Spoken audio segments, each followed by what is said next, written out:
akbar. Landi. Onde bojo akbar. Durung. Landi. Heeh. Kowe aku menengane ora diwene umpan sik ora anu aku. Yo, apa kuwi sidane? Iku mau lho, Mas. Oh, kuwi sing cinta siapa? Heeh, tapi ngomong kabeh ya. Oh ya. Cinta siapa? Sing ora bengok sesuk-esuk dilarung.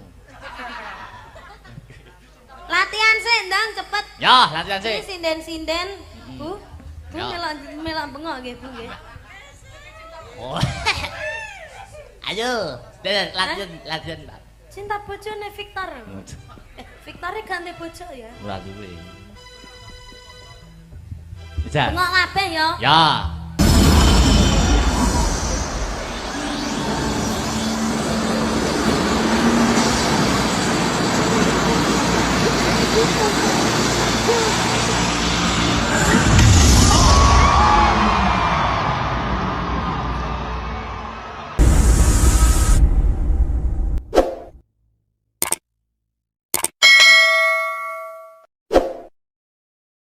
Bareng mau dijaipong tipis-tipis ya.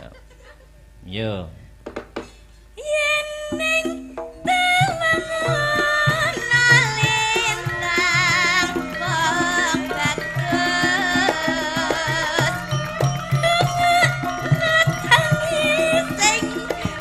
Aja nangis.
Iya. Bengi iki dikabari kancaku. Nelaladan Blitar wayangan ya ora mung awake dhewe iki mau. Endi neh, Truk? Iki dulur-dulur dalang nom-noman Blitar. Pada gentar. Paguyuban dalang generasi Blitar go ngeneki wayangan. Ing daleme Mas Rudi Garing. Lah, nyenengke ya, Truk. Dalang nom-noman iki iso sayuk rukun ngeneki wayangan rutinan. Nganjuk arep bentuk ngono angel men ya. Oh, kabeh iki duwe prinsip dhewe-dhewe le, prinsip dhewe-dhewe le. Kamu kok iso. Ayo wis men. Ora gelem rukun yo tak ngurusi tanggap aku dhewe ya. Malah kurep ora ngentek tenaga. Ya jane pada intinya iki paguyuban sing terbentuk ngono kuwi lah. Tujuane karo ben wayang kulit kuwi ora kelangan lacak. Dadi perlu wadah kanggo regenerasi dalang nom-noman kanggo srana neruske dadi pelaku seni utawa dalang. Ngono ya, Le. Nggih. Lanjutke engko Dik Niken nggo bom, nggo terakhir. Ya. Duit rong tembang wi. Ngateko wi. Guyu wi. Sinden jembreng ta iki. Mergo layangan iki terutama sing di depne penonton ki rak sinden. Fitnah, Mas. Nek dalang karo yoga ya wis ora duwe nomor. Aku lo selalu tersenyum. Iya. Apa iki mau? Ngadeg kok? Iya. Ya.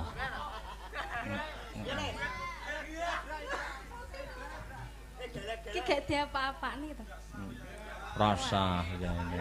Ya wis tak ngadeg. Karo Victor ngadeg Tor. Ngadeg kok Tor. Ah, ngono. Prinsip. Ngadeg kok Tor.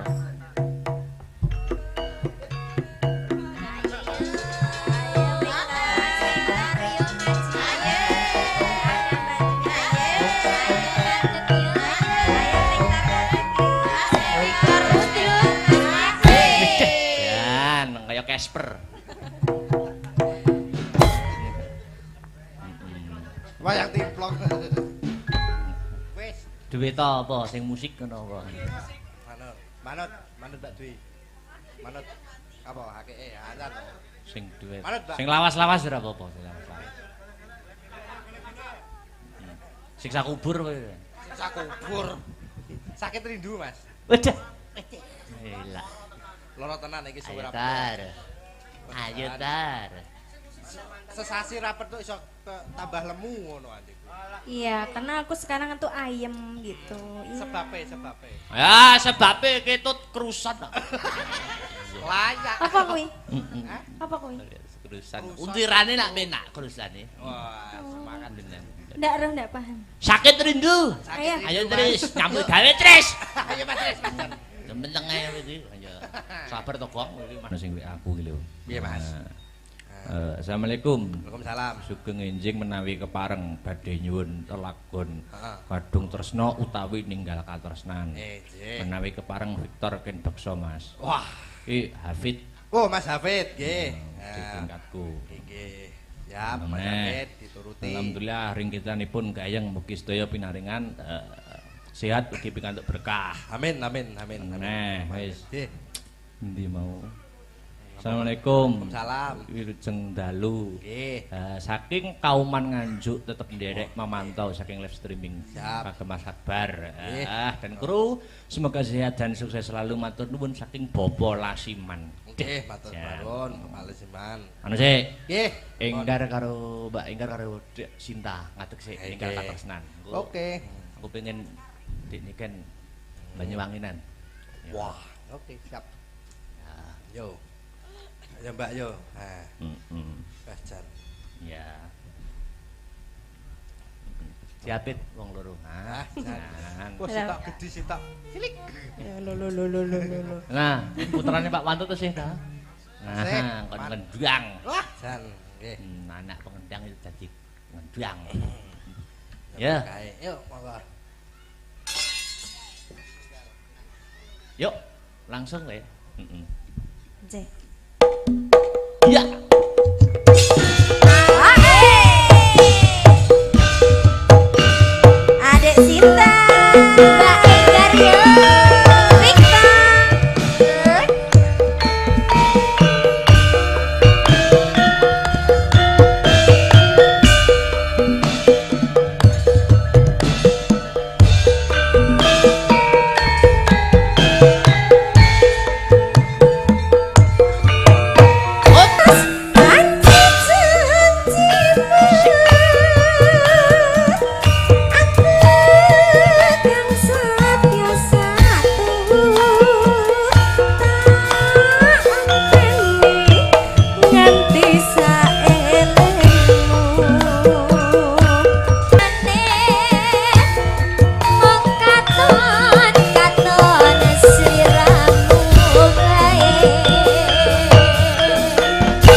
nek ne. Aja lali pawelingmu. Buka mana kemas.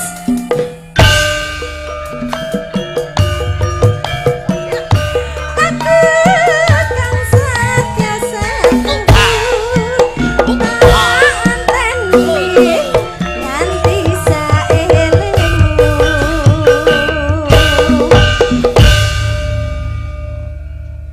Lagi ya wes Kangenku, kangen kangen kangen, kangen kangen kangen, kangen kangen kangen, aku kangen siramu.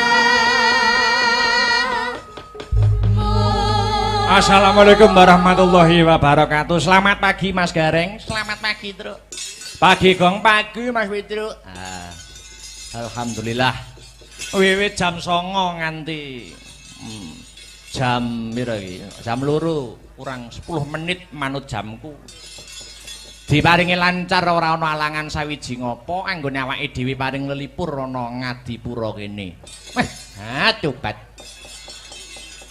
Ngambale atur sembah nuwun matur nuwun warga masyarakat Ngadipura Kecamatan Wonotirta Kadipaten Blitar. Sembah nuwun sampun ngaturi Den Akbar sak rombongan. Ora ketang klungsu-klungsu melu udu ya, Le. Nggih, Mas Gareng.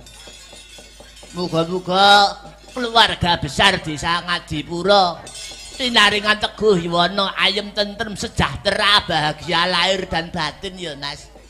Suaramu kok beda. Lah nyocokne wayange. Nyocokne wayange ya. Ya ngene iki lah. Iya. Nyocokne lambene wayang. Amin gong sing disuwun pancen kaya mangkono. Kaya sing tak aturke mau ngarep adicara wayangan ngene iki sing diuntungkan ora mung senimane. Bener, Truk. Sing golek duit pirang-pirang contone kaya tukang parkir mung golek Serono rafia pirang meter wis dadi duit. Ora lali kanca-kanca bakul. Heeh.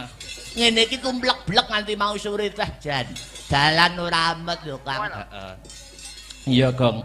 Muga diparingi laris kabeh. Entek dagangane kathah bathine. Amin. Aku nate ngrungokke pituturi guruku. Babakan 12 bab. Ora 12 bab mau pitutur saka guruku babakan kapitayan. 12 bab mau apa wae, Truk? Piye jlentre, Kang? 12 babakan mau ya kuwi siji. Yang singkat itu waktu. Angka loro yang menipu itu dunia. Angka telu yang dekat itu kematian. Angka 4 yang besar itu hawa nafsu. Angka 5 yang sulit itu ikhlas. Angka 6 yang mudah itu perbuatan dosa. Angka 7 yang susah itu ngelakoni sabar. Angka 8 yang sering lupa itu bersyukur ana ngarsane Gusti Allah Subhanahu wa taala. Angka 9 yang tajam itu lidah. Angka 10 yang berharga itu iman. Angka 11 yang menenteramkan hati itu berzikir. Lan sing pungkasan angka 12 yang ditunggu Allah adalah tobat. Niku pun sing penting ditekenke ngibadahe 5 wektu aja nganti lali. Saya apik yen jam 1 bengi nindakke salat tahajud insyaallah tentrem sak kulawargane. Nah, contone kaya masyarakat Ngadipura kene ya, Truk. Maringi ayem tentrem, paringi rejeki sing lumintu, leres Mas Gareng. Ana piwulang maneh, wong urip aja mung nuruti butuhing karep, ning turutana butuhing urip. Yen gur nuruti karep, jagat ki arep diemperi. Mula urip niku sak derma nglampahi nganti tepekaning takdir saka Gusti Allah. Ingkang mengku werdi, hidup itu hanya menjalankan ketentuan dari Tuhan Yang Maha Esa.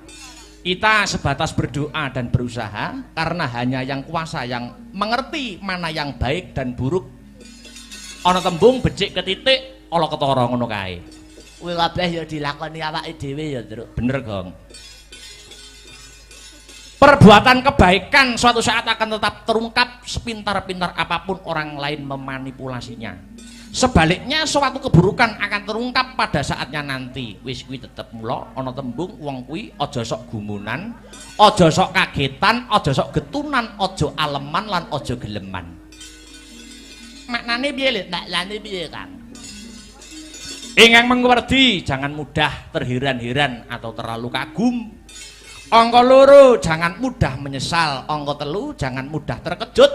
Angka 4, jangan mudah manja. Lan angka 5, jangan mengambil yang bukan haknya.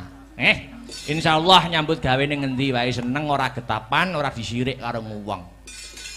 Kan ya elek-eleke wong iki yen nyolong kok. Nek wis nyolong iki wis. Ya sitiong ora apa-apa yen rezekine dhewe. Apa meneh nglakoni metro gareng Bagong kaya ngene iki Mas Gareng. Piye Le? Piye Kang? Ndalang lak lah. Abot sanggane. Ndalang iso swara kung kaya Mbah Dianom, sabet trampil kaya swargi Mbah De mantep sing ngangeli payune. Ya ta? Lah nek kuwi nasib kuwi. Ya wis bakune saiki seneng-seneng menyelam sambil minum air. Pelak Mbah, pelak. Pelak.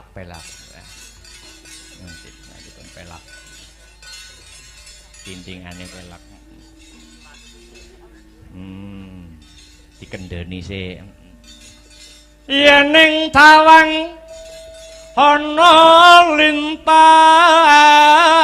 lanjutno Mas Heru.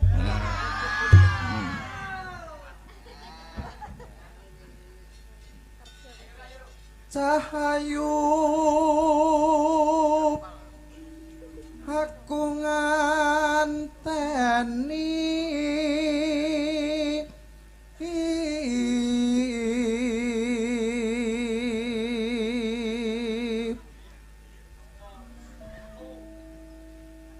marang mega ing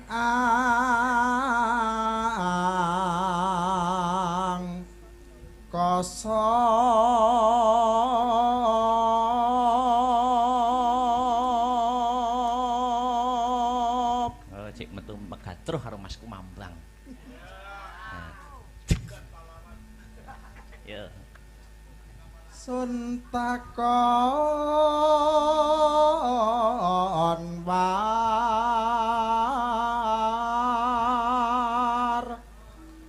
tane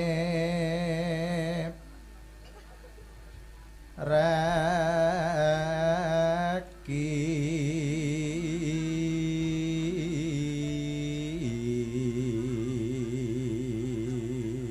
aku karo Mas Heru malah kaya dagelan sepelan kelambine padha. Sama Mas Da. Iya. Anyar kok baru. Ya. Janjiku eling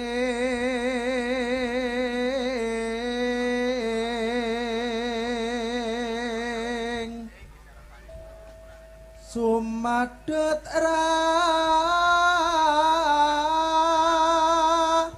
sing tias ingsun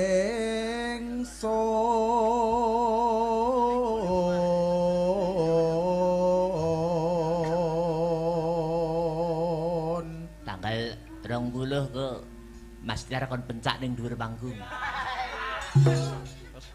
Wah, deplok cengelmu wae. Malah karo-karuan dari arep golek silihan kaos. Walah. Yo. Nimas ingsun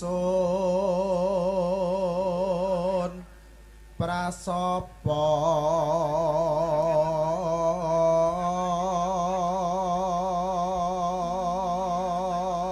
Widih. Wene sinaksanan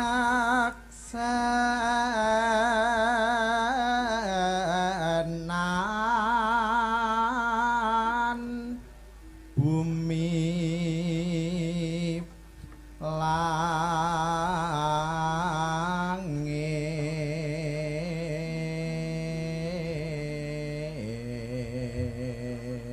Aslah beratai kreatif orang ngrusak dalang sinden penabuh. Sapa ae? Sak peniti, sopir bis. Iki ya kreatif. Yang kreatif ya. Nganjuk Blitar lewat bareng. Nalari ndi. Ya, ora sisan liwat Trenggalek pisan Tamasya ngono. Nek diomongi ngeyel nesu modele. Nek dimut bathuke.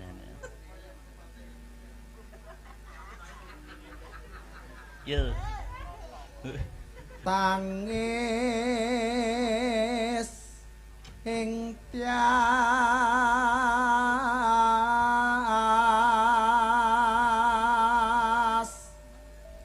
ngenteni dang rap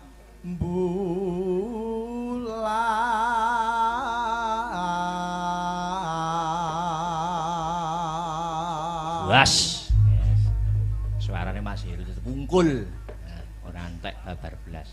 Aku yo tau diomongi karo dosenku. Kowe nek bar kowe nek pengen suaramu ora gerok, kowe banyu sumur ka ada ana botol. Kayak gendreng, nek wis ngembun ombenen. Nyatane yo ora tau gerak nek ora pinuju flu ngono kae. Iya. Sri. Aku ngerti ya, suara entek itu jenenge Sri. Mangsa aku anggere ana terop ngadeg kok enek Srine. Pak Catur ana Sri, Pak Sleng ana Sri, Pak Kelilur ana Sri.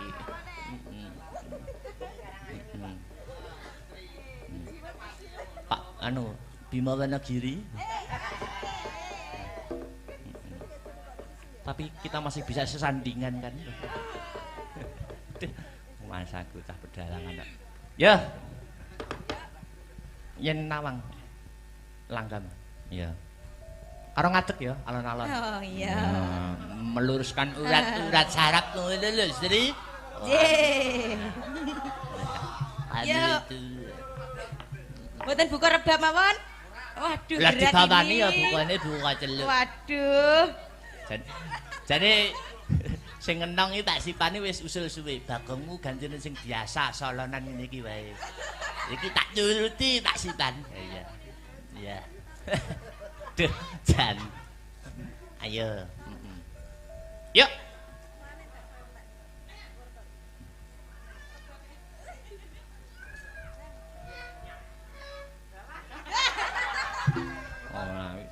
Oh, di tangane ra tekan lho, lan buka delok. Yo. Ning tawangun. Ayo Sri. Lintang wong bagus.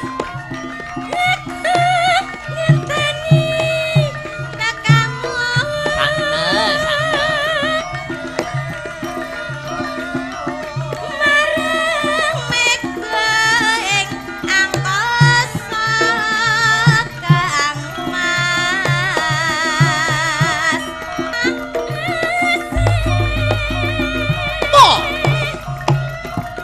Ya. Duh. Dua kali Mas Arya. Karo engko dijaipong tipis-tipis ya. Yo. Yen ning tawangun lintang wong bagus. Nangis sing ati. Aja nangis. Binarong swarane Halo, halo.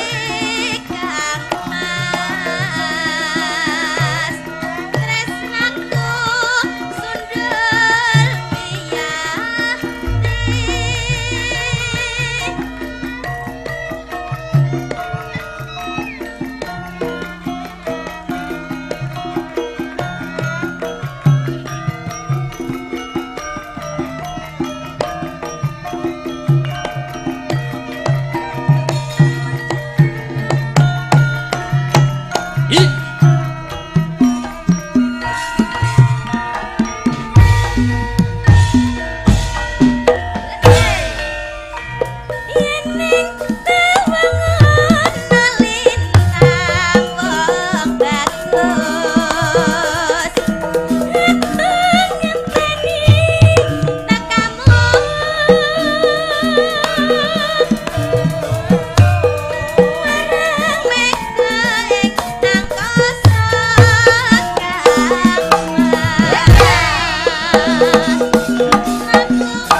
Iya. Bengi iki dikabari kancaku. Nelaladan Blitar wayangan ya ora mung awake dhewe iki mau. Ngendi neh, Truk? Iki dulur-dulur dalang nom-noman Blitar. Pada gentar. Paguyuban dalang generasi Blitar go ngeneki wayangan. Ing daleme Mas Rudi Garing. Lah, nyenengke ya, Truk. Dalang nom-noman iki iso sayuk rukun ngeneki wayangan rutinan. Nganjuk arep bentuk ngono angel men ya. Oh, kabeh iki duwe prinsip dhewe-dhewe le, prinsip dhewe-dhewe le. Kamu kok iso. Ayo wis men. Ora gelem rukun ya tak ngurusi tanggap aku dhewe ya. Malah kurep ora ngentek tenaga.